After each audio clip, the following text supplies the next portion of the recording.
morning, everybody. It's 6 o'clock on Sunday morning, and the BBC Light program is beginning another day's broadcasting. Fierce fighting between North and South Vietnamese troops in Phuc Long province over recent days has come to an end, following the arrival of American forces. A Foreign Office spokesman has said the involvement of British soldiers in the growing crisis in former French Indochina remains unlikely, but that the government was monitoring developments.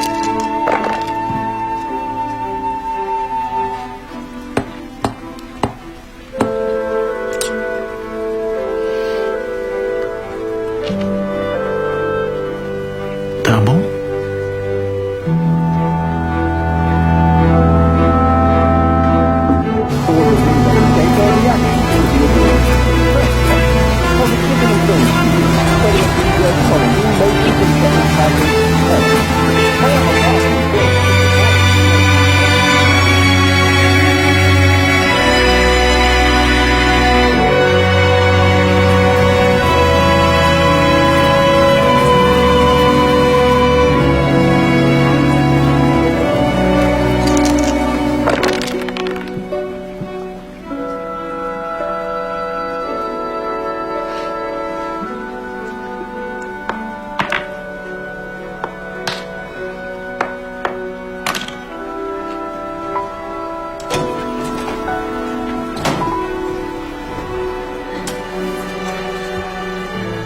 I'd sooner cash him, you know.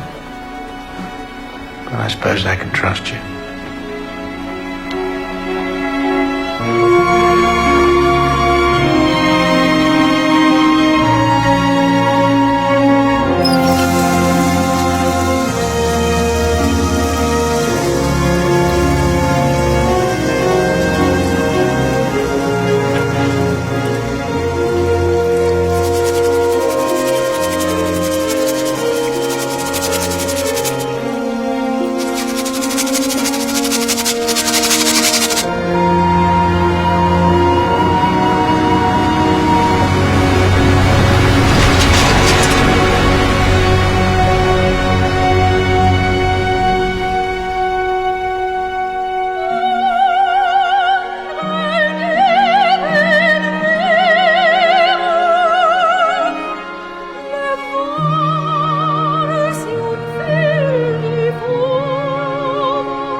Morse!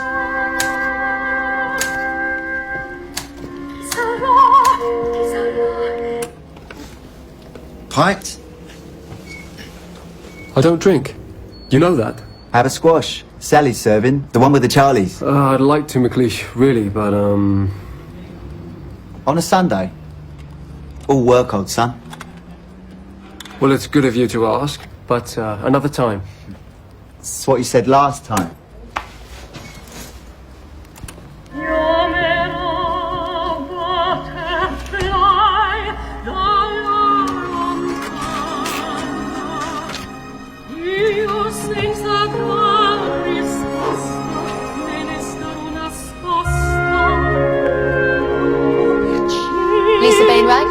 Yes, miss. Jenny Crisp. Yes, miss. Pauline Edmonds. Yes, miss. Valerie Quillen. Yes, miss. Anne Porter. Yes, miss. Mary Tremlett. Mary Tremlett. Is Mary not in today? Has anybody seen her?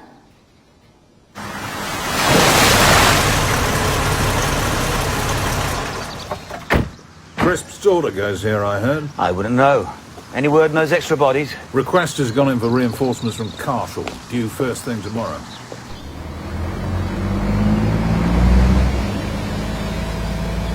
Mary Tremlett, aged 15, left home on Saturday at approximately 4 o'clock in the afternoon for a trip to the cinema. Last seen wearing an orange top, green 3/4 length trousers in a fashionable capri pants style. She has not been seen since. Anyone with information pertaining to her disappearance should contact Detective Inspector Fred Thursday at Cowley Police Station, Oxford. It is believed extra officers from Carshall Newtown are being drafted in to assist in the search. Well, that's us, that is. Here. What's this I heard you try to get yourself taken off the inquiry? Morse.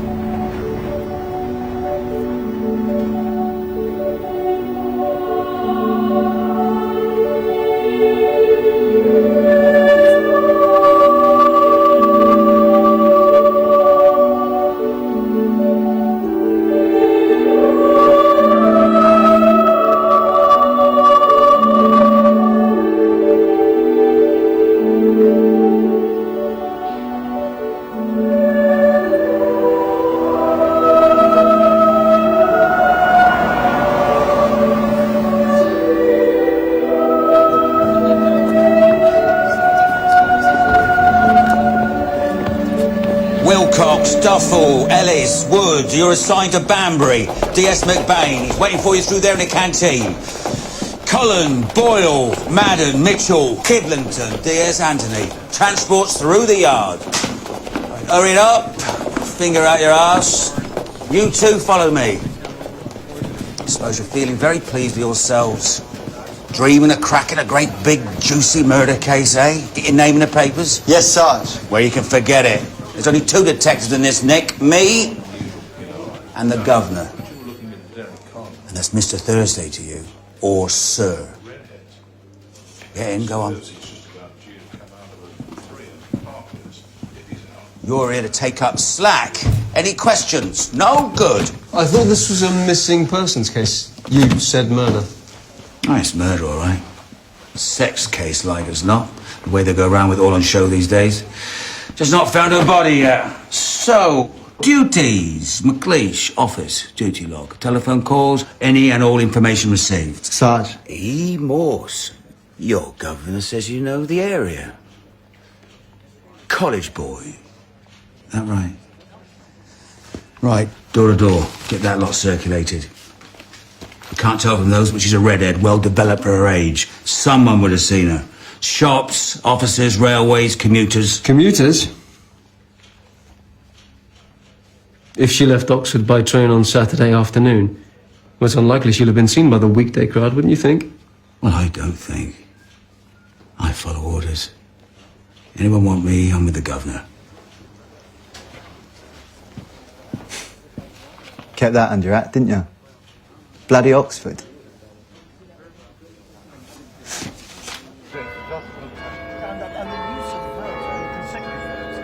His verse, notwithstanding, Ibycus is perhaps most famous for the manner of his death. At the hands of robbers. Wounded and dying, Ibycus looked up to see a flight of cranes passing overhead, at which he cried out, "Those birds will be my avengers." His murderers repaired to Corinth, where Plutarch tells us, spying a flock of the same birds, one of their number exclaimed in jest, "Behold, the avengers of Ibycus."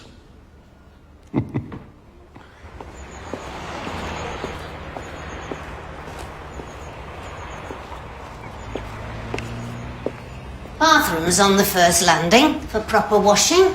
But you've a sink up here for shaving and the necessaries where it should be. First time in Oxford? Not exactly. Well, that's nice, dear, isn't it?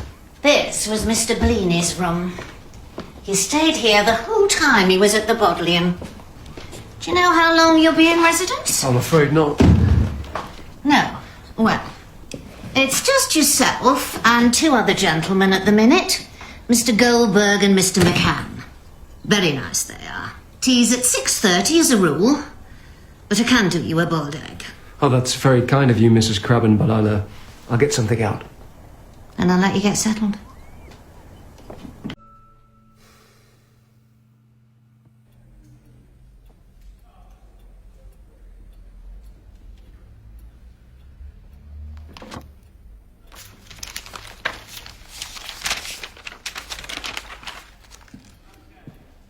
There's no overtime. I realise that. So what is it, brown-nosing or sucker for punishment? There's no other kind of bloody fool still in the office at this time of night. Just us.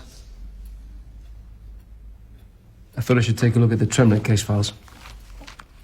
Which one are you? Morse, sir. Carshall, Newtown. So? Mary Tremlett, 15 years old. Last seen by her parents, Saturday, 4 o'clock, when she left, supposedly to go to the pictures with another girl, Valerie Quillen. Who denies any such arrangement. No boyfriend, no troubles at home, so it's unlikely she's a runaway. But that's it. Not much to go on. It really is this kind of case. But we keep looking. Good night, then. There is one thing, sir.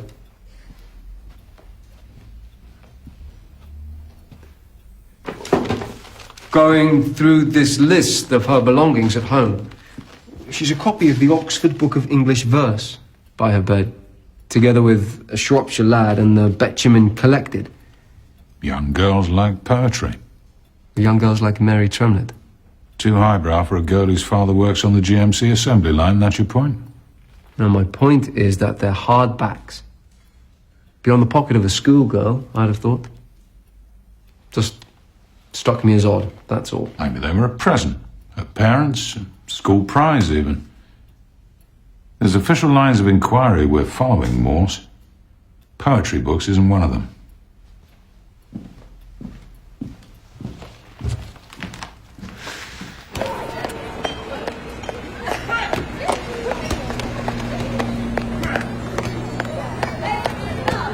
Is Mary fond of poetry, Mr. Tremlett? She's nice handwriting.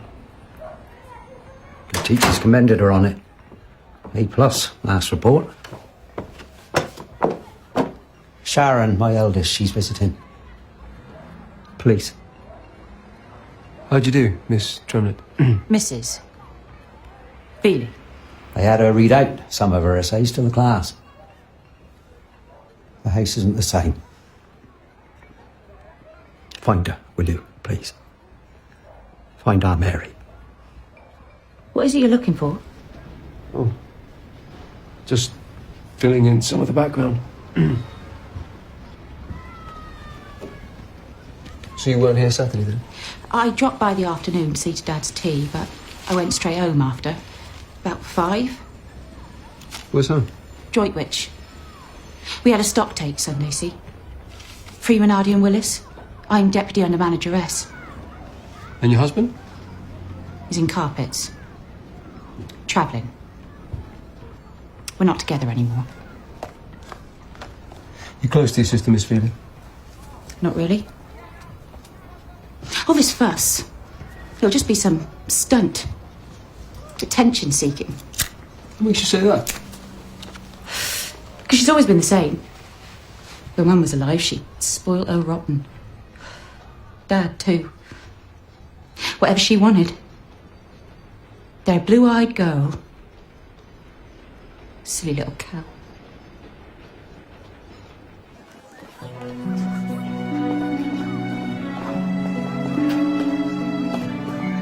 There's definitely a police we're here about. Nobody's seen her.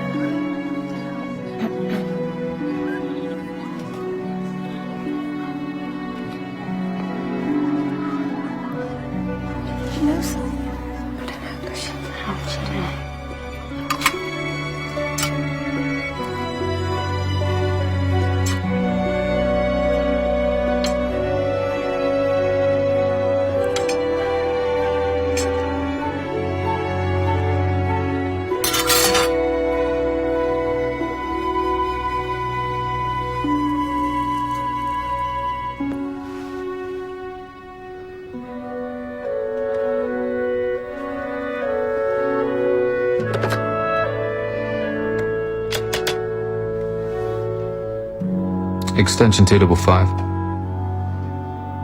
Yes, I'll hold.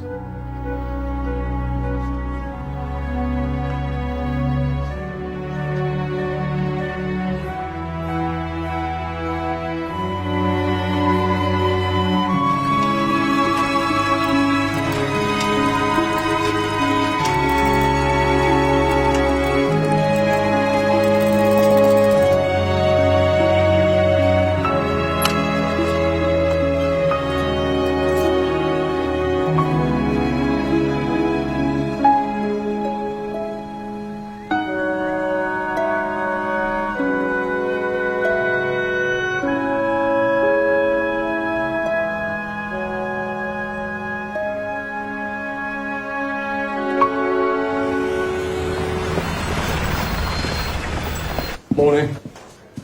Aye, aye. What you got there then? Mary Tremlett's poetry books. Well, what's all that about? I don't know yet. Nothing, probably. Bloody hell you been? Got suicide in Thrupp, unidentified male. You're on. How am I meant to get there? Want me to wipe your ass for you and all? Use your initiative.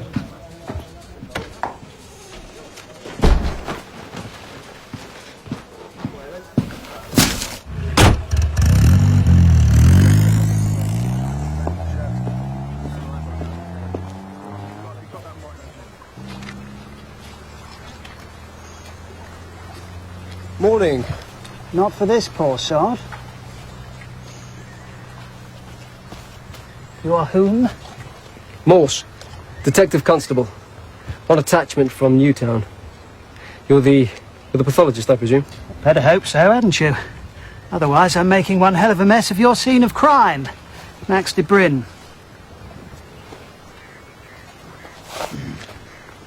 Is it a scene of crime? Initial report suggested suicide. Looks to be. Single entry wound on the right temple. Typical starburst gunpowder pattern on the skin surrounding the wound, together with contact scorching, would suggest the weapon was discharged at point-blank range. As you can see. I'll take your word for it. Squeamish, shall we? You won't make much of a detective if you're not prepared to look death in the eye. Find me when you're done.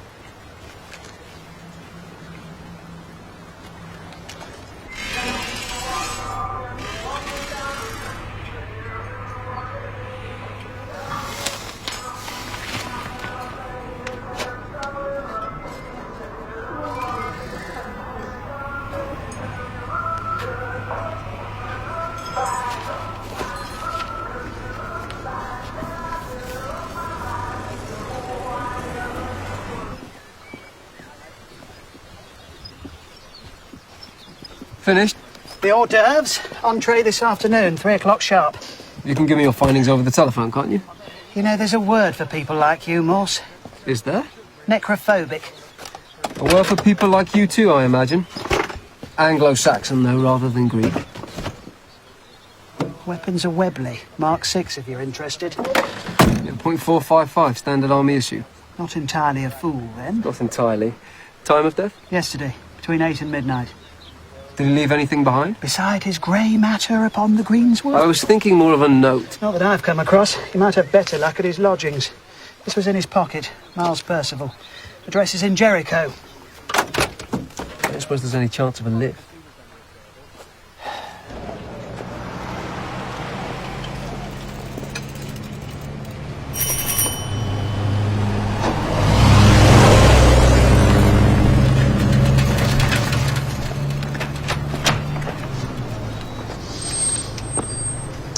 Detective Constable Morse, Oxford City Police. Mr. Lomax. Brian Lomax? Would I be right in thinking Miles Percival lives here? When? I mean, where? Last night. His body was found down by the river at Thrupp this morning. Have you known him long? 2 years. We sang together in the choir for a bit. When did you see him last? Yesterday, at college. How did he seem? Anything worrying him? No. What about recently? Anything out of the ordinary? Money problems? College? Girl trouble? Nothing he told me about. You're Australian, Mr. Lomax? That's right. From where? Sydney. So you weren't concerned that he didn't come home last night? Well, I was in the bird till closing. When I got back, I thought he already turned in. Did you know he owned a gun? His grandfather's? I'll need to speak to his tutor. Sure. He teaches over at Lonsdale.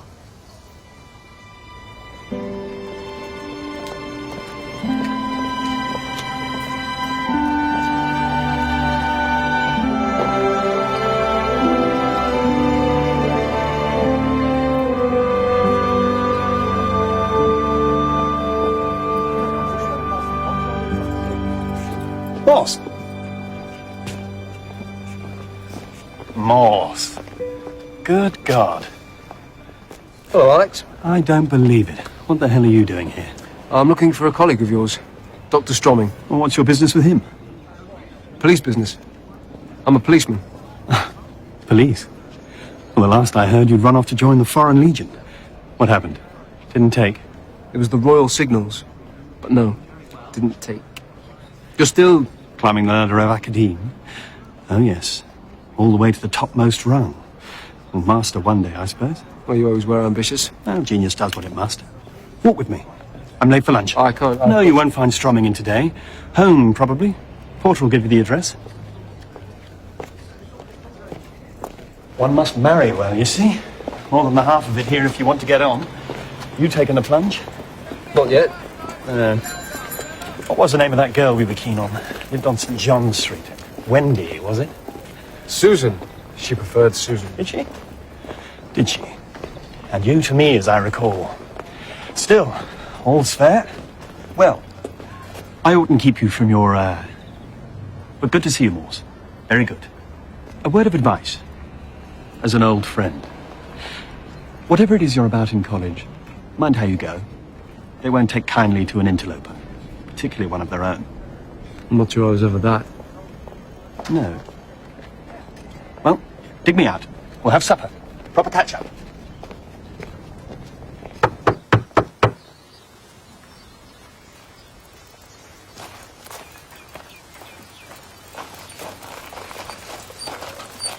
Oh, good afternoon. I'm looking for Dr. Stromming. Oh, I'm sorry. He's out at present. It's college business. In a manner of speaking. Do you have any idea what time he'll be back? No, I'm afraid not. Can I take a message? Probably best if I speak to him directly. I see. Well... Yes. I'll have... Sorry to have troubled you. Not at all. Forgive me, but, it is Miss Calloway, isn't it? Miss Rosalind Calloway. It was. It's Mrs. Stromming now. Well, I can't say all, but I've very many of your recordings, certainly. Good heavens. Yeah, your Butterfly in 54. If I had to save one disc on my desert island from the waves, that would... You are very kind. Oh. Look, I'm sure Rowan won't be long. Would you care to wait? You don't miss it? Performing? Not for a moment. You see, I got Rowan, my husband. It seemed like more than a fair exchange. Well, the one didn't preclude the other, surely. Well, not for Rowan's part. For mine, it's not the kind of marriage that I wanted. Touring, oceans apart. Well, forsaking all others, certainly, but music. No, I still have music. I help out with the college choir on Wednesdays and Saturdays. And I have agreed to appear in a charity gala at the New next Monday. To be honest, I think I'm possibly more nervous about this than any other performance I have ever given. Are tickets still available? All gone, I'm told. Well, of course. Rowan, this is Mr. Morse. He's come to talk with you. College business. Yes, of course. Are you sure you won't have one? No, thank you. Please. So, what can I do for you, Mr. Morse? Actually, Doctor, it's Detective Constable Morse, Oxford City Police. I'm here about a student of yours, Miles Percival? Oh, yes. I'm sorry to have to tell you, sir, but I'm afraid he was found dead this morning. Dead? Oh, my God. How awful. What was it, a car accident or something? We believe he killed himself. Have you any idea why he may wish to take his own life? None. His work had fallen off quite badly of late. Missed tutorials, drinking. There was some talk of him being rusticated. He was quite highly strung. I had no idea he was in that kind of...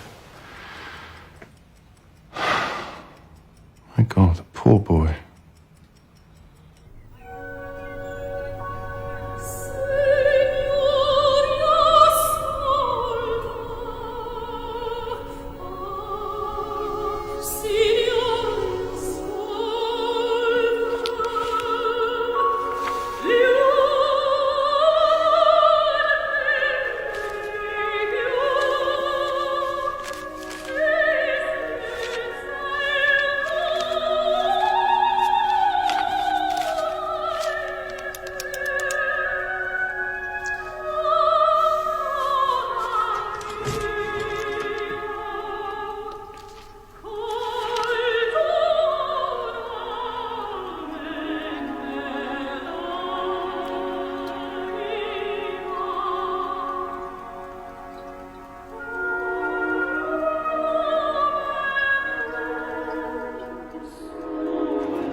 I need a name and address for your Saturday puzzle setter, Oz.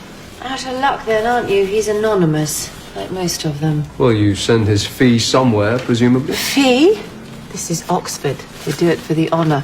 Look, I really am fearfully busy. I've got the stars to do by lunch. I'm only at Taurus. People don't really believe such guff, do they?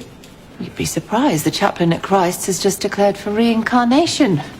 When's it usually delivered, the Saturday grid? First post Wednesday as a rule. We go to press Thursday. And last week? Funny you should ask.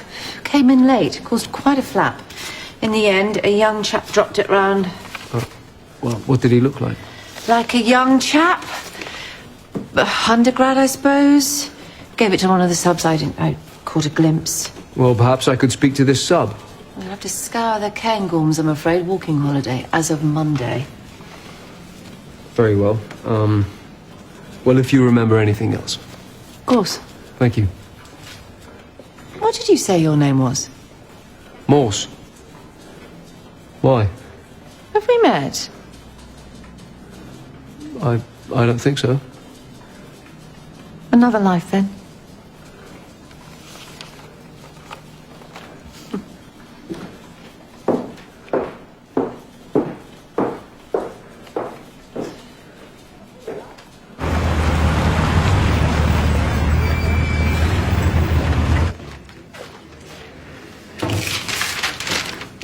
Oi! Lot's rung in sick. You're to fetch the governor. How am I supposed to get there?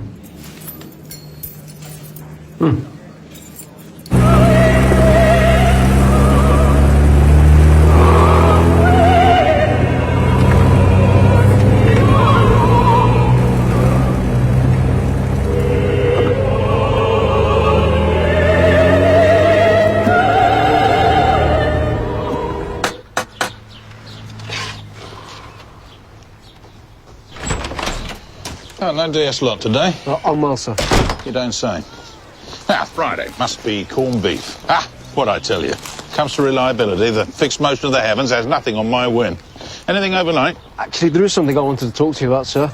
Mary Tremlett's poetry books. I thought we'd been through that. I know, but they're not just hardbacks, sir. They're first editions. Quite valuable. You've been there. Right. Tell me on the way. Morning, sir. Morning. Just bringing Mr. Crisp up to date, sir. You were you? I thought you were sick. Bit liverish first thing. Fancy. OK, Morse, back to your desk. Wait a minute, Arthur. Let's see what you make of this, sir. The lad's been having a bit of a dig round the Tremlett case. Tell him. Mary Tremlett keeps a few poetry books by her bed, first editions. And she's bookmarked certain poems with crosswords cut from the Oxford Mail, the Saturday edition, all set by someone called Oz. Oz? As in the Wizard of? Oh, same spelling, yes. But the thing is, there's only ever 2 clues she's filled in any puzzle. The same 2. The first across and the last down. The down's invariably a number. 5 gold rings, 6 Geese Lane, so on. But the across clue always refers to somewhere in or around Oxford. Mentioned in the poems, Fifield, Cumnor, Godstow. That it? Oh, no, sir, not quite. The crossword that came out the day she disappeared refers to a poem by Matthew Arnold, the scholar gypsy, which mentions Bagley Wood. Bagley Wood? The down clue gives the number 8. I just thought it could be a time and place. Possibly. You think someone's making secret assignations with her? Through crossword clues in the Oxford Mail? Extraordinary, isn't it? That's one word for it. Begging your pardon, sir, but I've never heard so much codswallop. Does seem a bit fanciful, Fred. Far-fetched, even. Bagley Wood, have you signed up on that Thrupp shooting yet?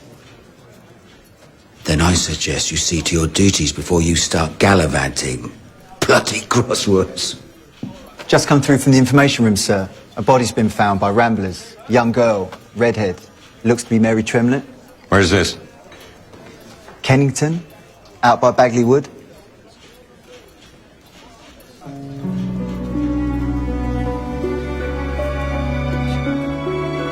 Make sure the photographer gets this.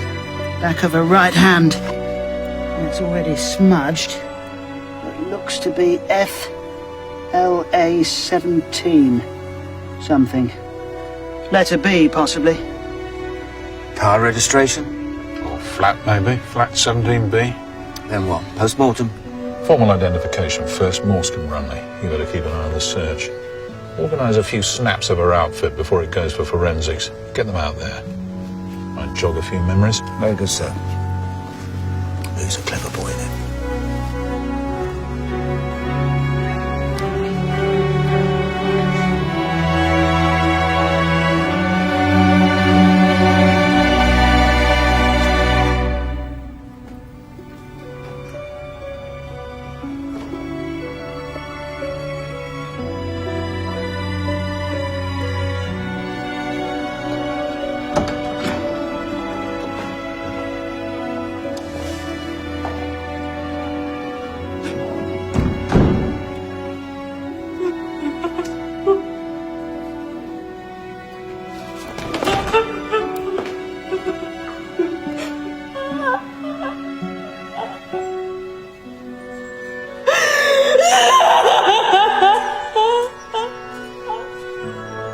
Sarge?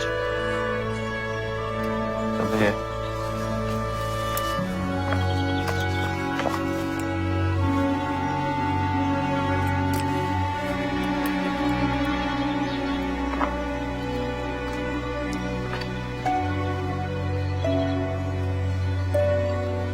Subject is a well-nourished female, approximately 15 years of age, 5'2", 9 stone 6 pounds.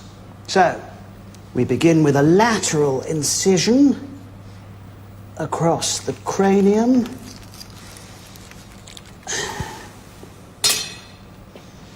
Peel the scalp forward, thus to expose the skull. Morse. You'll be all right.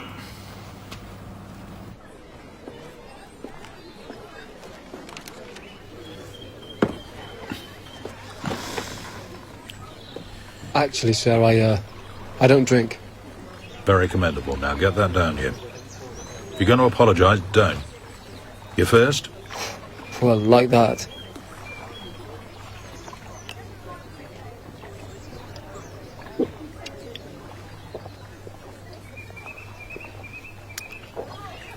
Africa was mine. Longstop Hill. A lad by the name of Mills.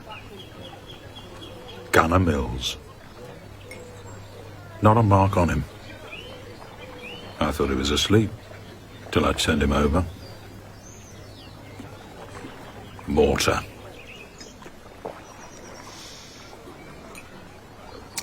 What did I miss? Strangled, her own brassiere. Struck on the back of the head first. Hadn't been interfered with, according to Dr. de Bryn. Then why take off her clothes? Maybe the spirit was willing.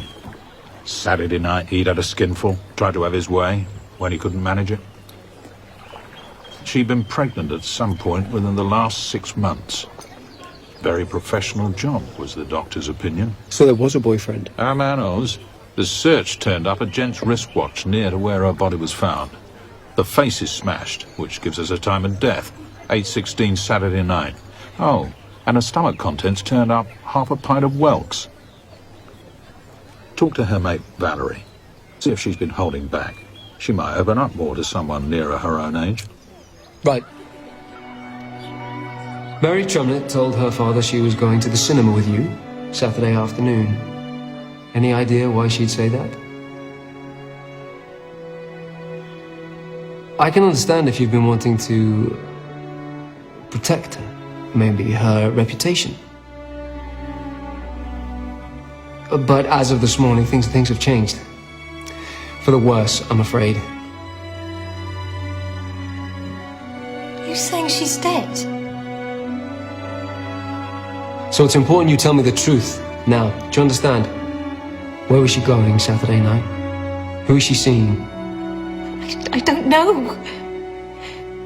Look, I want to go home. I'm upset. I've had a shock. You can't talk to me when I'm upset.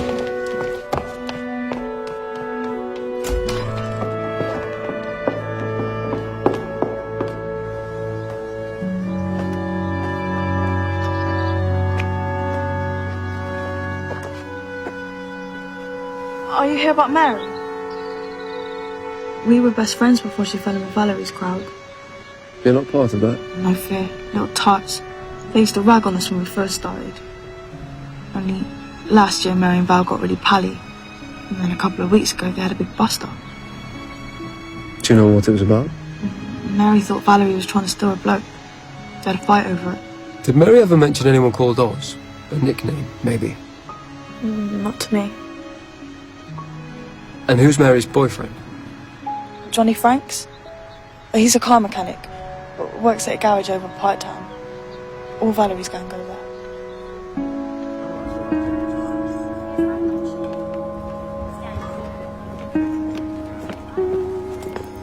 She's an absolute beauty, isn't she? 9 months old, 3,000 on the clock, and does she go? Oh. Mr. Samuels? Yeah, call me Teddy, please. Mr. Detective Constable Morse, City Police. Oh, yeah? What can I do for you? I'd like to speak with one of your mechanics, Johnny Franks. He's not in any trouble, is he? I know a lot of your boys. They'll tell you I run a straight go, and I'll make sure my lads do the same. Right, you better come through.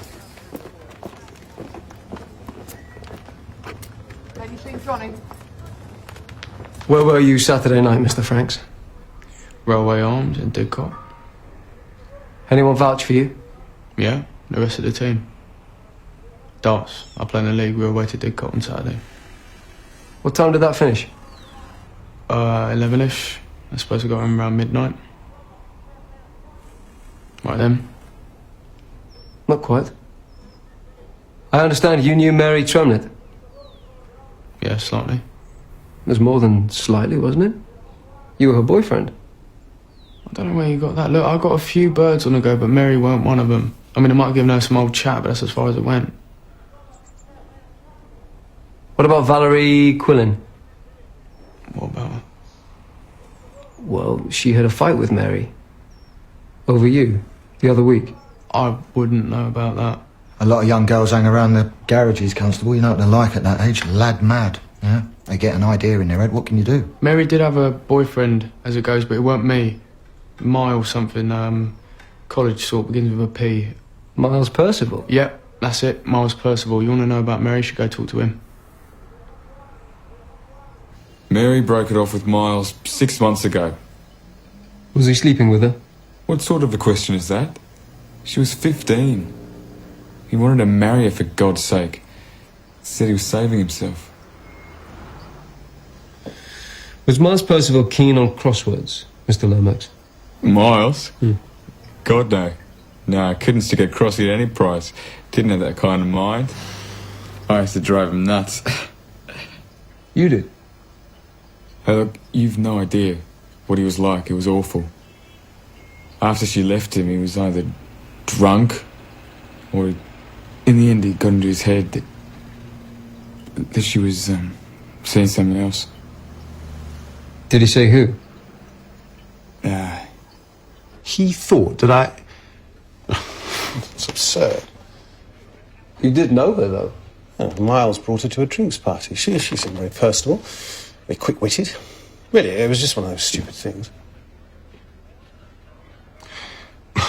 One of the younger dons mentioned it was a pity we didn't see more people like that coming to Oxford. Like what? Well, of her class. The wine was in, I suppose, but... Reese hit upon a wheeze to see if, with a bit of coaching, we couldn't convince the bursar that she was an undergrad. Lady Matilda, did you see? Alexander Reese? Why, do you know him? Yes. It scared the bursar half to death to hear the finer points of Pindar's monostrophic odes discussed in an accent rather more town than gown. And was he? Scared half to death? Oh, in the event, the opportunity never arose. You couldn't inveigle Mary Tremlett to join your subterfuge. Oh, on the contrary, he was all for it. Someone taking an interest in her. I imagine she was flattered. I imagine she was. Now, if you've any more questions, Morse, I'm afraid you'll have to put them to me on the hoof. When did you last see Mary?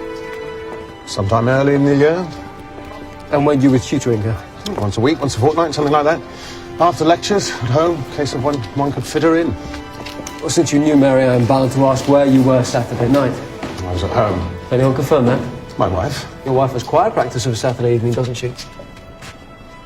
Look, whatever Miles Percival may have thought, my relationship with Mary Tremlett was based wholly on an academic experiment. Did she prove an apt pupil, Dr. Stroming? She had a facility for conning by rote. But I'm afraid, after a while, what had in one's cup seemed amusing no longer felt...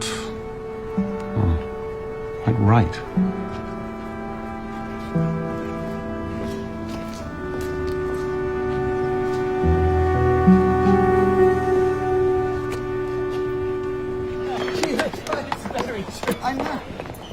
Alex? Oh, I say, full marks. You timed that one rather well, didn't you? Scoff. And a bloody good claret or two, of course. Free and gratis.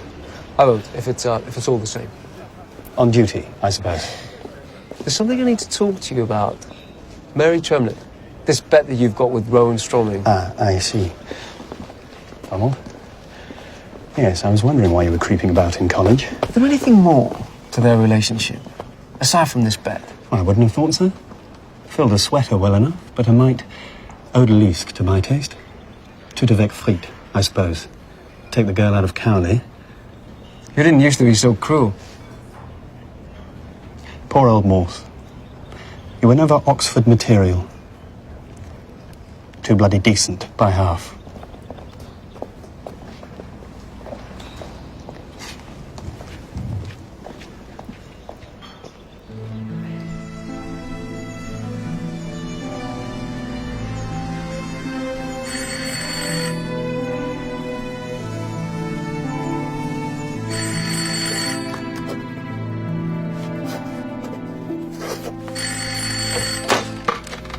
Abingdon 4185?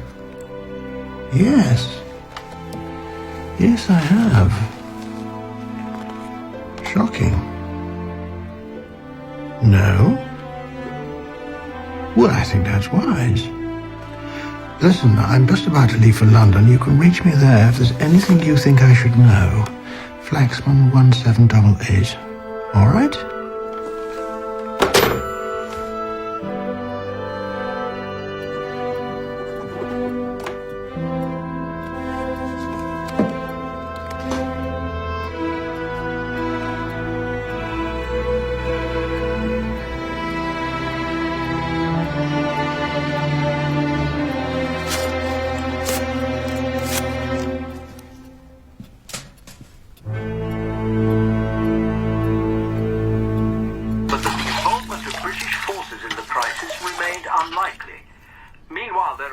reports of fighting between South and North Vietnamese troops in Dong Giao.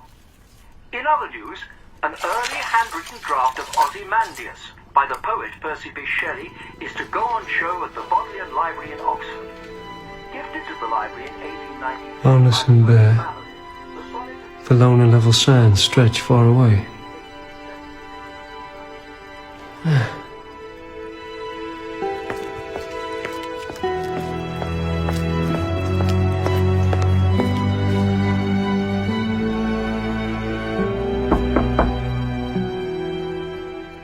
Detective Constable Morse.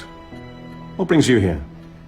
I met a traveller from an antique land who said 2 vast and trunkless legs of stone stand in the desert. And on the pedestal these words appear.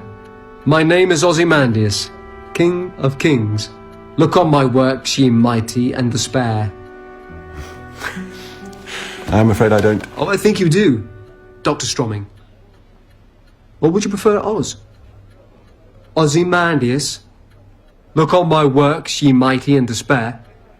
But then crossword setters aren't exactly famed for a lack of self-regard. The gentle teacher, bestowing wisdom upon the young and eager pupil. It may even have started out that way. But it's not how it ended up, is it? What happened, Dr. Stroming? Did you tire of it just as quickly once the shine was off it? Or was your wife getting suspicious? Rosalind had no idea. Did Mary Tremlett threaten to tell her then, is that it? She wouldn't go quietly. Is that why you lured her to Bagley Wood? What? It's here, Doctor, in black and white. First across, where most of the gypsies by the turf-edged way pitched their smoke tents. Answer 6 and 4, Bagley Wood. Last down, how many cowgirls? 5 letters, answer 8. I don't understand. Oh, you understand all too well, Doctor. You were to meet Mary Tremlett Saturday night at 8 o'clock at Bagley Wood while your wife was safely out of the way at choir practice. I didn't say Bagley Wood. Not last Saturday, anyway. I said Hinksey. And it was 6 o'clock, not 8. This is next week's puzzle. Next week's? Any setup worth the name will keep a few grids ahead of himself, just in case he's taken ill. Here. You see? Hinksey. 6 o'clock. This is the grid I meant to send.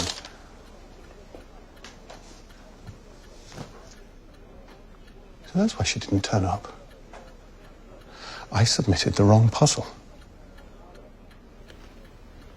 Well, Rowan handed me the envelope to post, as usual. But what with rehearsals, it completely went out of my mind. So what happened? Oh, come Wednesday, it was still on the mantelpiece. And I was about to run it into town myself when one of Rowan's students knocked on the door. A boy called Miles. Miles Percival? That's right. I know him slightly through choir. Rowan wasn't in, and so to save myself the trip, I asked him if he wouldn't mind dropping the envelope off. Did he say what he wanted with your husband? I assumed it was college business. But ask him, I'm sure he'll tell you. Miles Percival is dead. He shot himself. That's what I came to tell your husband the other day. Can you account for Dr. Stroming's whereabouts on Saturday evening? His whereabouts? He was here. Are you sure? You have choir practice of a Saturday evening, don't you? Well, he was in his study when I left at 6. He was still there when I returned later. Detective What Constable. time was that? Around 11. After practice, when I came out to the car, I had a puncture, and I had to wait an age for assistance. But please, what is this all about? This is a delicate question, Mrs. Stroming, but one I must ask. Yours is a happy marriage. I beg your pardon? I mean, you've never had cause to doubt your husband. Never. Never have I had cause to doubt my husband, as you put it. Not for one moment. I have rehearsals to attend.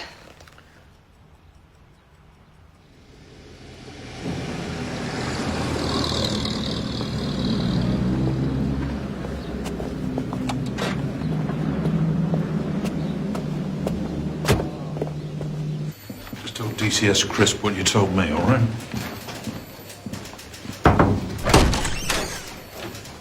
You got a minute, sir? Stroming planned the whole thing, even down to the last detail. I believe he even went so far as to spike his wife's tire, just to make sure that he got home before she did. So far as she's aware, he'd been there the whole time. Sorry to interrupt, sir. So, Saturday night, he lures Mary Tremlett to Bagley Wood and kills her to stop the truth about their affair getting out. And his alibi is what for the time in question? That is in Hinksey. What's he doing in Hinksey? Waiting for Mary. He said that was the intended rendezvous point for the 12th, only he accidentally submitted the crossword puzzle for the 19th to the Oxford Mail. Anyone see him in Hinksey? Well, no. He's lying. I know he is. What do you think, sir? If Stroming is this Oz character, stacks up. Bring him in. Saturday night he killed, you say? Then I think you probably want to hang fire, sir. I've got a vet downstairs who swears he saw Mary Tremlett alive and well 6 o'clock Sunday morning. I got to Chaddett's farm round about 2, breech presentation, which isn't too much of a problem as a rule, but the calf managed to get the umbilicus caught round its neck. I'll go of it, I should imagine. I doubt I should be bowling leg spin again for a while. But all safely delivered round about 5. I collected my things and headed home about past. Anyway, just past the left turn to Glimpton, and there she was, waiting at the bus stop. What time is this? Oh, 6 o'clock. The Home Service had just come on the news. What did she look like, this girl? Redhead, like it says in the paper. She was wearing some kind of get-up with a, I don't know what you'd call it, a sort of chevron-y type motif. Green and white, I think.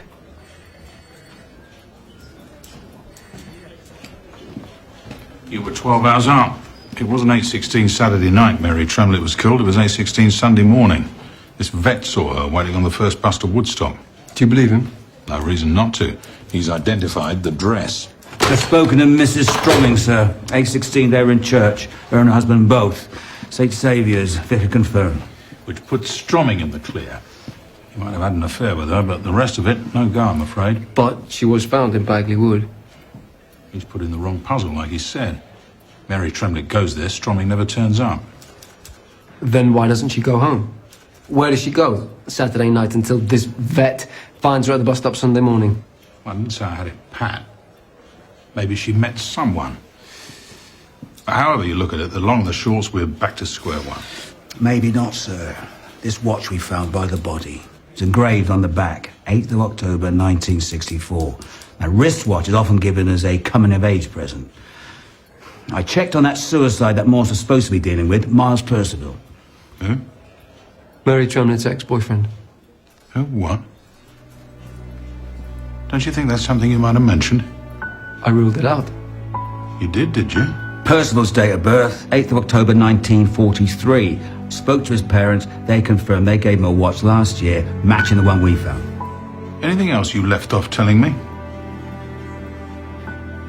Well, Miles Percival was the one who delivered Dr. Stroming's clue set to the Oxford Mail. We'll say he took a butcher's at it, sir. Maybe he tumbled on how Stroming is making his contacts with Mary Tremlett. No. Miles Percival didn't know the first thing about crosswords. His flatmate told me so. Well, maybe his flatmate doesn't know Percival as well as he thinks he does. So, what? He's waiting in Bagley Wood when Mary turns up. Could be he was planning on doing them both, sir. Except Stroming didn't show. They argue, come to blows even. That's how he loses his watch. She gets away from him, holds up till first light when she tries to get the first bus home. Only Percival finds her again, takes her back to Bagley Wood. Miles Percival was still in love with her, sir. I mean, there's no way that he could harm Mary Tremlett. Unless it slipped your notice, Miles Percival blew his brains out. Yeah, of course he did, when he found out she was dead. It was more than he could stand. Very poetic. Except he'd done for himself before we'd found her body. Couldn't have known she was dead, sir. Unless he killed her.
Mrs. Stroming. I feel I should apologise for... You should. As a young girl, I suppose you were doing your job. Yeah, a fine mess I made of that. Well, that was all. Morse. What you asked me about Rowan, should I have Mrs. Stroming. Look, you owe me that at least. Have I been stupid? Any stupidity was mine. It's a policeman's lot to hypothesize, and sometimes you Is this get... your way of saying that you were wrong? I suppose it is.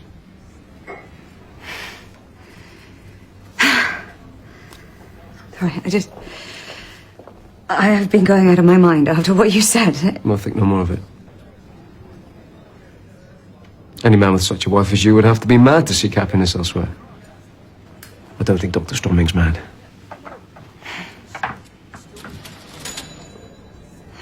Look, can I get you a drink? That's very kind. Brandy, then. Someone told Rowan that you took grades at Lonsdale. Is that true? More or less. And how on earth does a greats man end up a detective? I wonder myself. I thought perhaps it might be your father was a policeman. No. He was a taxi driver before he lost his license. And your mother? She was raised a Quaker. Good heavens. I hope any child of mine might have more to say about me than she was an Anglican. However. She died when I was 12. I shouldn't have asked. No, not at all. I'm just afraid that each year one's memories, they... But, well, let's see. My abiding impression of her is someone soft. The scent of her hair.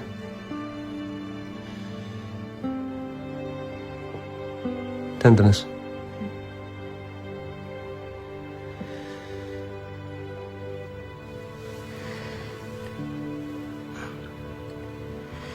I better be getting home. Thank you for the... No, thank you for... Well, just thank you. Good night, then. Good night.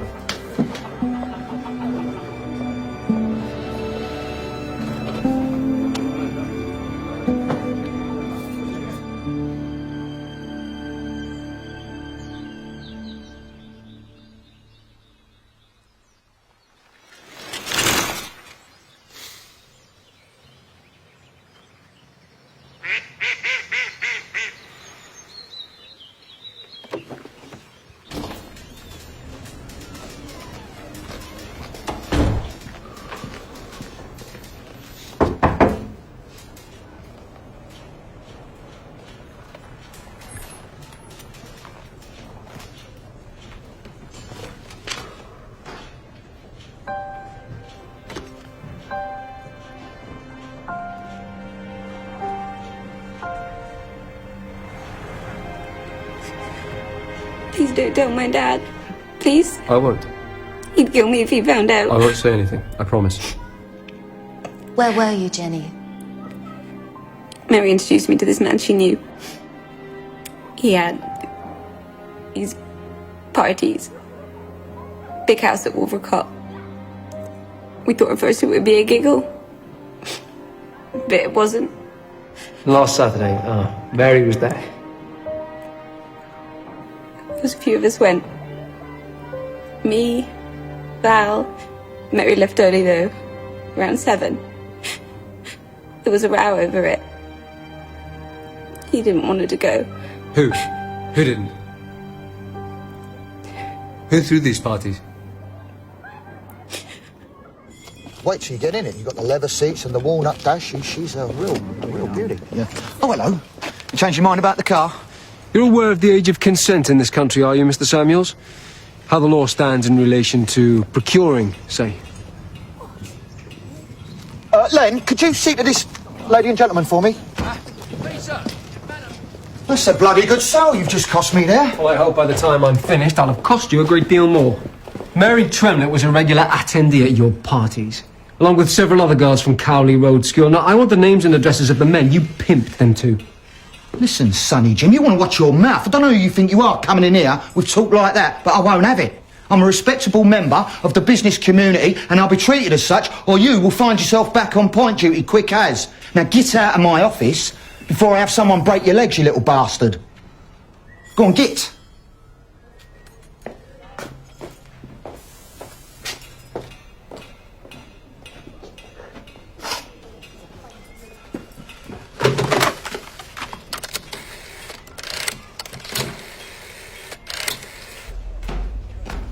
You went to see Teddy Samuels?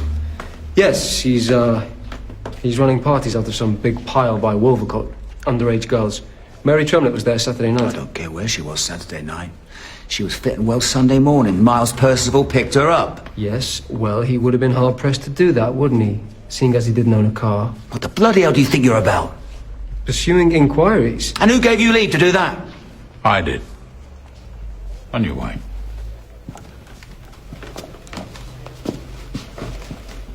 Something you want to say, Arthur? You know the kind of people Teddy's tight with. I know he's got you in his pocket. A pony on the first of the month for turning a blind eye to hooky MOTs is bad enough. But this is the murder of a young girl. It's not just me. Oh, I know. Teddy Samuel's got half the brass in town dancing to his tune. In the county, judges, churchmen, councillors, peers. You really think you've got a chance going toe-to-toe with that lot, Fred?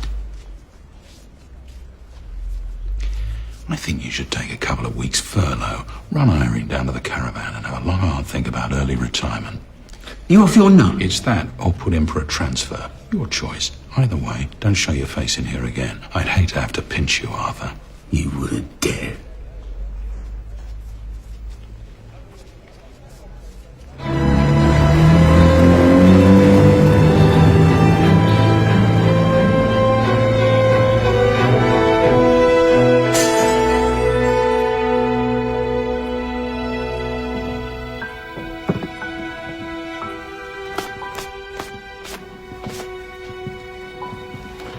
Who owns it? It's a murky area. So far as I've been able to make out from the land registry, the land was owned by the De Veres, the Earls of Oxford, until the title fell dormant. It's vaguely Crown Estate now. Crown Estate? That's Treasury, isn't it? Do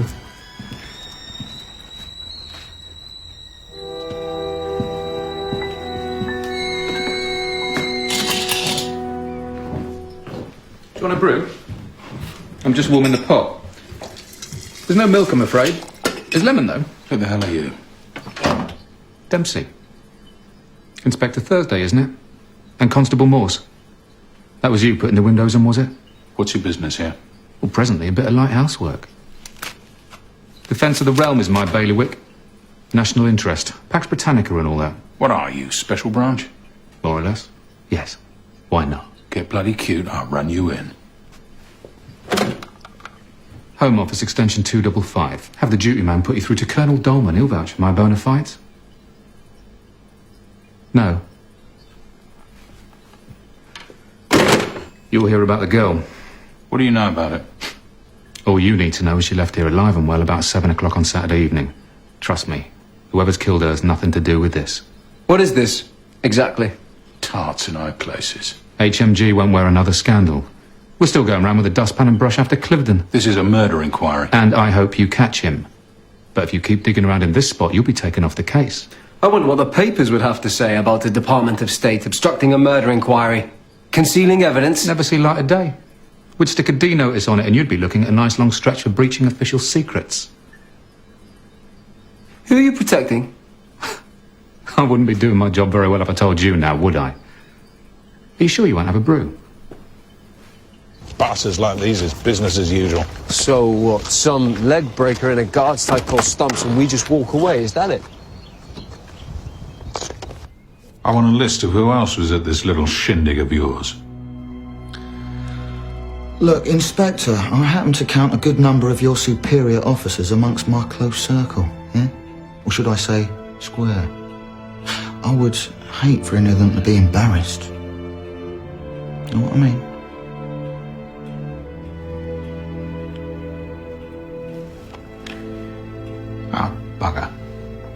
to have left my tobacco in the car. Have a shufty morse, would you?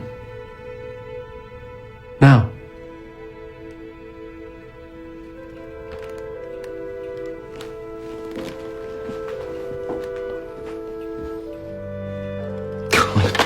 He's a bit keen, your boy, isn't he? A bit wet behind the ears, though.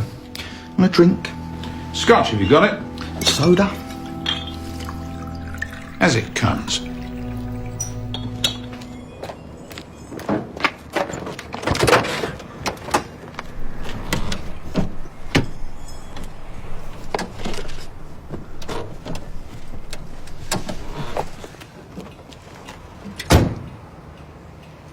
I've scraped better than you off the soles of my boots, so get this and get it straight.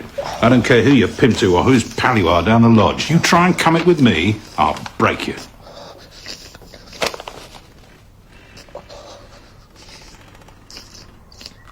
Was in my pocket all along.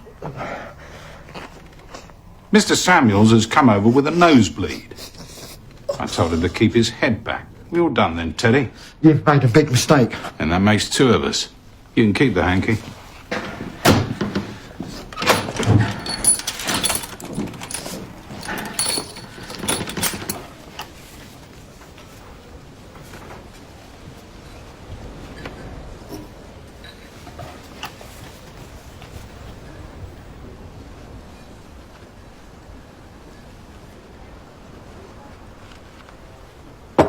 Sir, what save your breath? I didn't march halfway across the world and put Jerry back in his box for chap-top spivs to end up running the show at home. But what about the law? There's right and there's wrong. I know which side I'm on. Do you?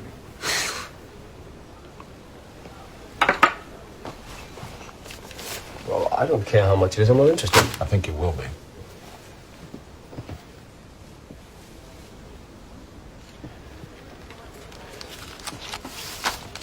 I wondered for a while why no one was willing to go after a crook like Samuels, especially Crisp. Well, you might have told me. I didn't know who I could trust in my own nick, never mind a stranger.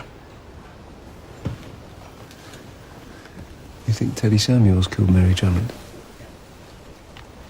Well, knows who did.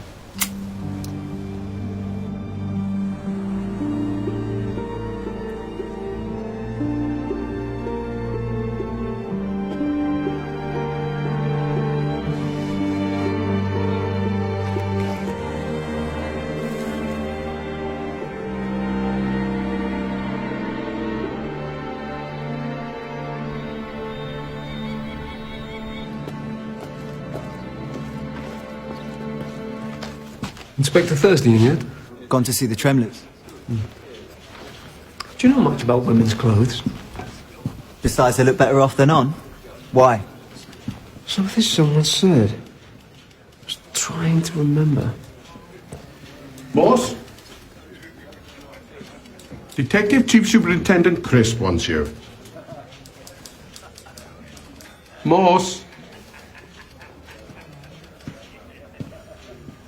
Odalisque. Oda what? What's that mean then? Someone like Jenkins there. What, Welsh? Fed. For pleasure. Is it true? I'd advise you to consider very carefully before you answer. This is a very serious complaint. Did Inspector Thursday hit Teddy Samuels?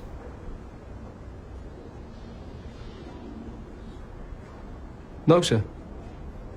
Right. Clear your desk. I want you on the next train to Marshall bloody Newtown, or wherever it is you came from.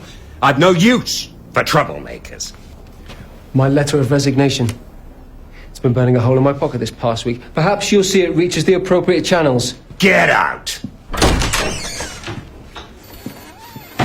Flunked out again, have you? College? I read your file, boy. 3 years Lonsdale. Through the towel before your finals. That's the trouble with you poshos. No gumption. First sign of bother, it's off back home to mummy, tail between. No hard feelings. You done me a favour. Pastures new. Vice. In the smoke. And you on the slow boat to China.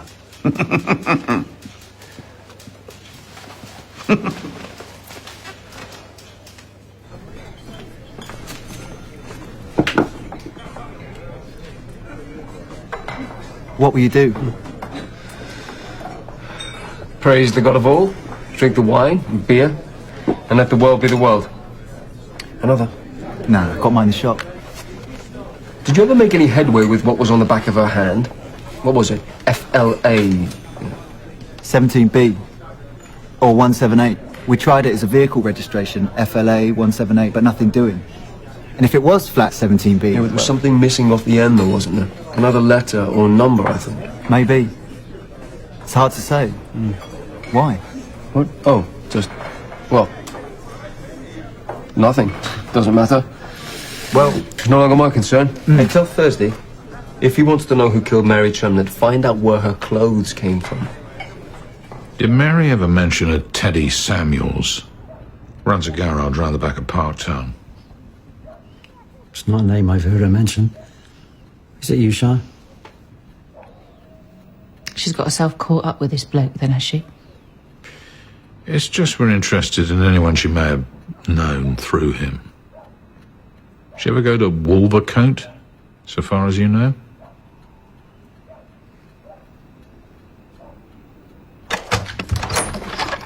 Oh. I'm afraid Rowan's not in. Oh, it's you I came to see. I wanted to say goodbye before I push off. You're leaving Oxford? Oxford? The police? All of it. You better come in.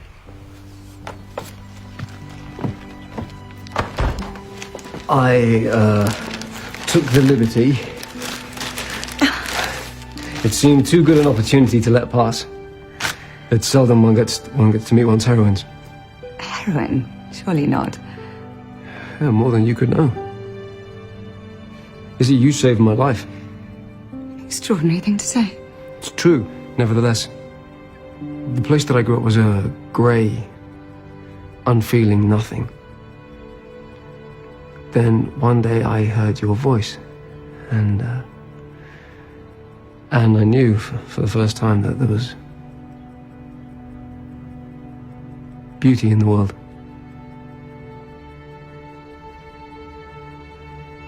Would you sign it? It would mean a great deal. Yes. Oh. Heavens, look at me. I have. Often. Are you flirting with me? A little. Perhaps. You mustn't.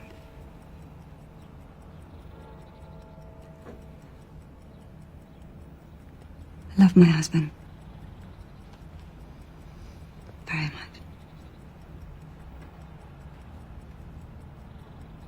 I know.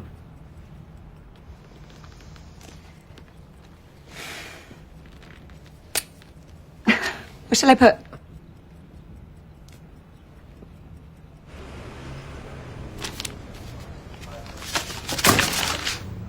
Samuel's insurance against police interest. Wicked thing, blackmail. God knows I'd have done the same if it had been my daughter. I burnt the negatives, all of them. Jenny doesn't have to worry anymore, and nor do you, sir. Who else knows? Between you, me, and Morse. You can rely on his discretion, he's a good lad. We wouldn't be where we are now if you hadn't kept pushing.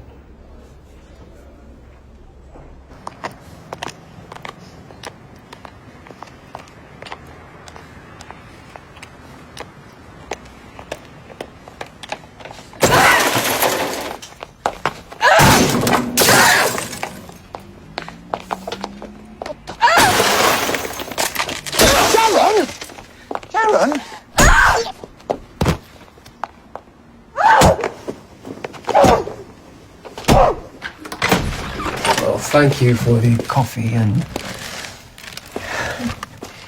No, you should find yourself a girl. I did once. We were engaged. What happened?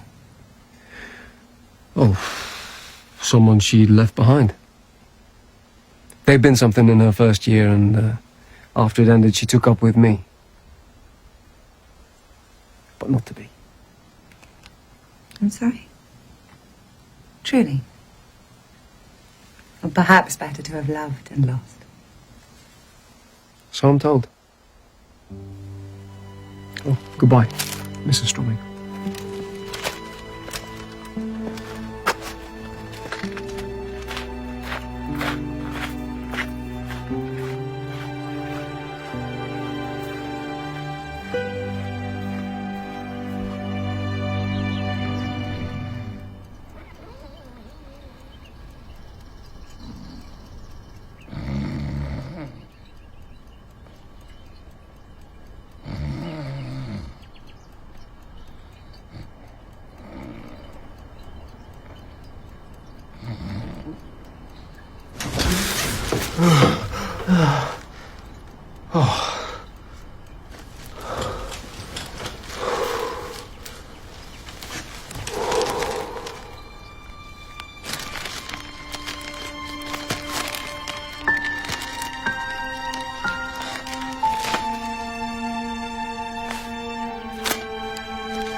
Yours, I believe.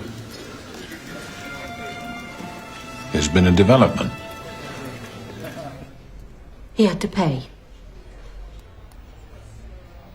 For Mary.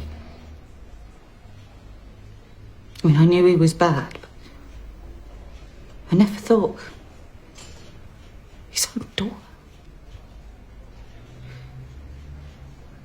Our daughter. You and Teddy Samuels? Summer. 49. Mum and Dad said I shouldn't have my life ruined with a kiddie so young. So they took her on. Teddy didn't want anything to do with it. Threatened me if I told anyone. And then you come round. Just hearing his name. Something went in me. All these years. The thought of him having anything to do with Mary.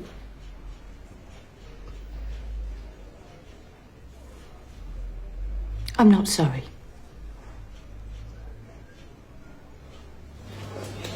It's a rum and go, Mawson, no mistake. Families, shame.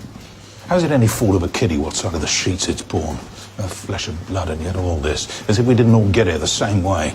It won't do, I know that much. It won't bloody do. What's all this business with Mary Tremlett's outfit? Oh, well, Mary Tremlett took a size 36C in a bra, but the dress found with her body was a size small. She couldn't have squeezed into that outfit if her life depended on it. Bought for her by an admirer? Well, that was my thinking. When it comes to women's dress sizes, I mean... Have McLeish run down a list of local stockists. Meantime, we better have a word with friend Teddy. He might be in more of a mood to make himself useful this morning. It's Morse. I'm in hospital with Inspector Thursday. Any luck with the outfitters? Oh, we'll keep trying. Oh, damn, the pips have gone and I'm out of change. Can you call me back? The number's Otmore 2270 Otmore. O-T-M. Yes, straight away. There's something I need you to check.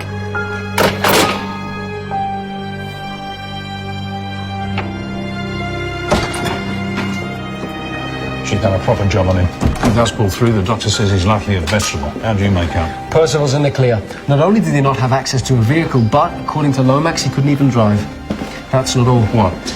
You remember what was written on the back of Mary Tremlett's hand? FLA 178. Car reg, yeah, nothing doing. That's because it wasn't a car reg or part of an address or anything of the sort. FLA is an abbreviation of Flaxman, which is the name of a London telephone exchange covering the Chelsea area. FLA 178, you're a digit short, aren't you? I got McLeish to check all 10 possibilities. Flaxman 1788 is the number of the London home of Sir Richard Lovell, Minister for Overseas Affairs and constituency MP for Oxford North. You talk to me? This housekeeper. Lovell was in Oxford last weekend from Friday to Sunday. Here's a house by Woodstock called Applegate.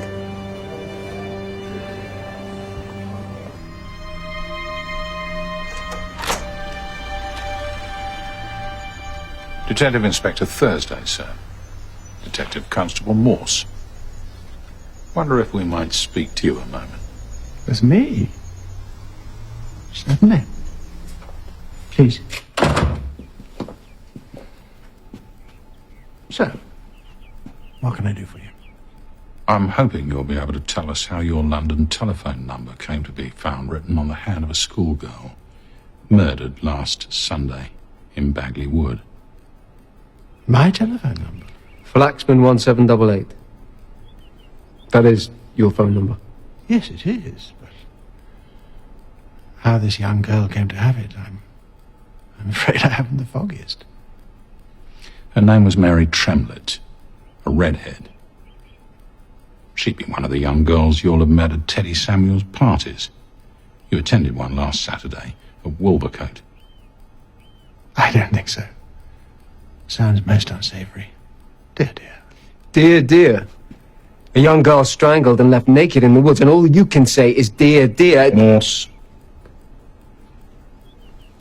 Do you deny you were there, Minister? Naturally. And unless you have evidence to the contrary, I'm afraid this meeting is at an end. I think we can say what Dempsey's looking out for, don't you? A Minister of the Crown. We'll need more than a telephone number to make it stick. Unless her outfit. If Lovell was this secret admirer, and we can find who sold it to him. Or we can tie him to Mary Tremlett. McLeish come through with that list of stockists, yeah? Yes, should have. You get onto that, I'll put Crisp in the picture.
You tracked the outfit down?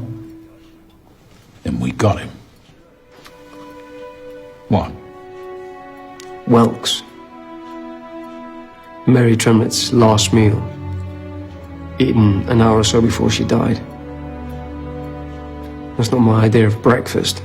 Is it yours? What are you saying, that she didn't die Sunday morning, but the vet saw her at the bus stop?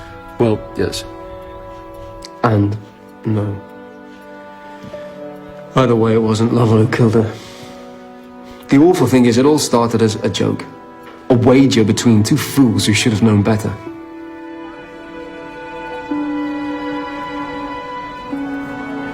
How much?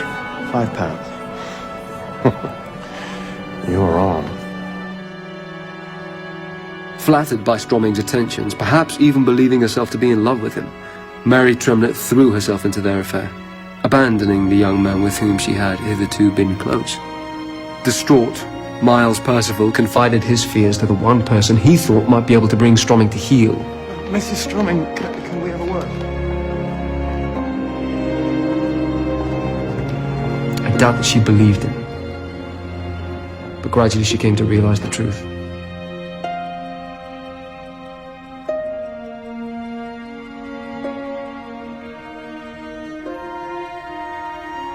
Rather than confront her husband and risk losing him forever, another idea took hold of her mind.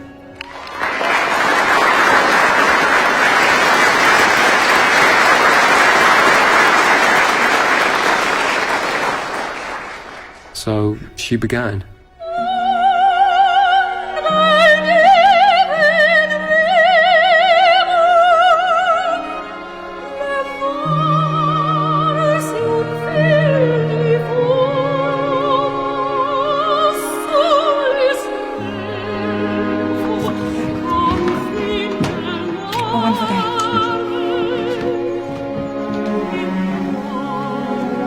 The substitution of the puzzle was the easiest part. What she really needed was someone to take the blame.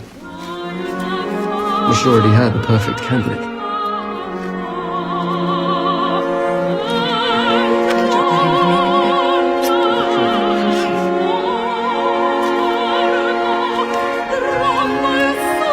The rest fell out exactly as she planned.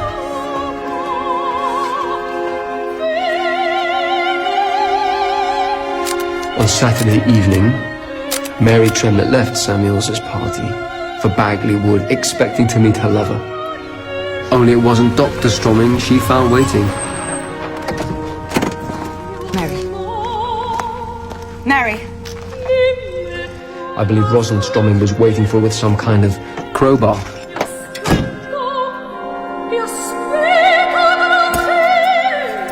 She stripped Mary Tremlett and left a green and white party dress by her body. A dress rather than the dress. There were two. The following morning, anyone passing the bus stop would have seen exactly what Rosalind Stromming wanted them to see. A redhead in a green, black and white chevron print dress to be taken for Mary Tremlett. The wig and dress I doubt we'll ever find. The stage was set for the final act. All that remained was to provide the police with Mary's murderer. Chi sarà e come sarà giunto? Chi dirà, chiamerà. It was the perfect crime in all respects, bar one. It was essential to her plan that the two dresses appear identical. But what she failed to take into account was the fact that she is 2 sizes smaller than Mary. The shop girl remembered at once. The beautiful woman with the diamond earrings.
Brava. Bravissima. Divina.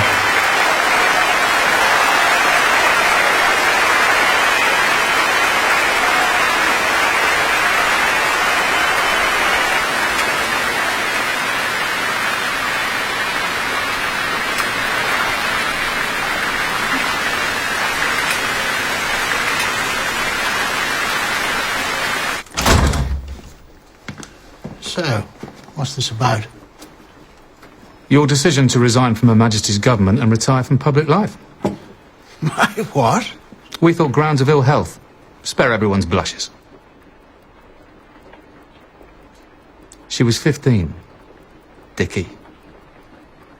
It was just a bit of harmless. Fun. A schoolgirl coerced into bed, round from one dirty old sod to another like the Sunday sprouts. Fun. For you and your mates, maybe.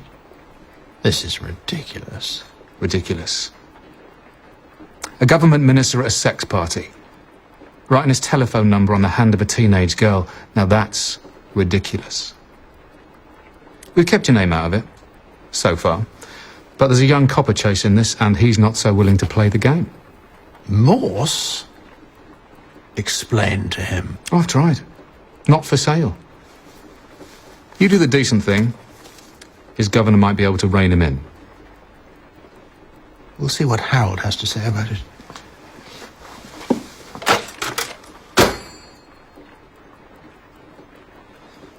This is what he has to say about it. There's two ways out. This one, I don't have to get blood on my shoes.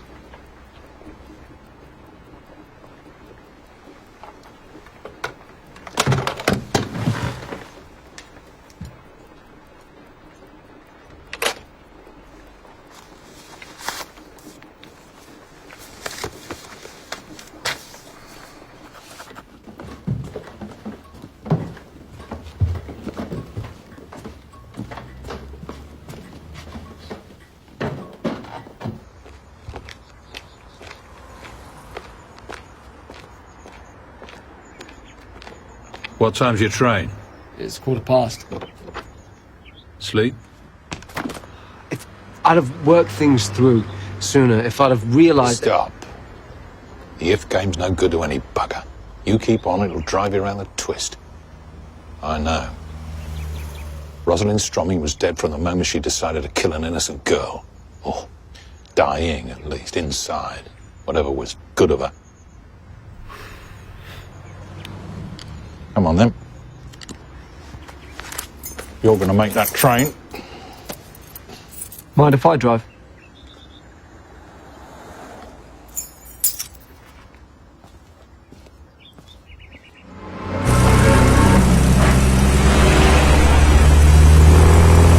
Castle Newtown. Is that really what you want? I don't know. I was thinking I might pack it all in.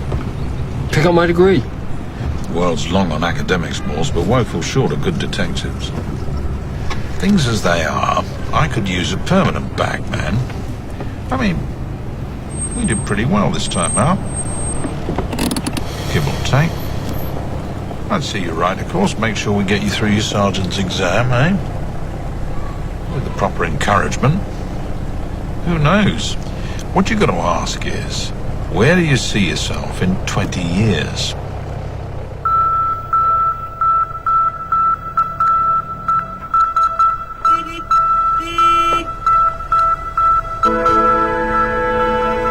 Morse?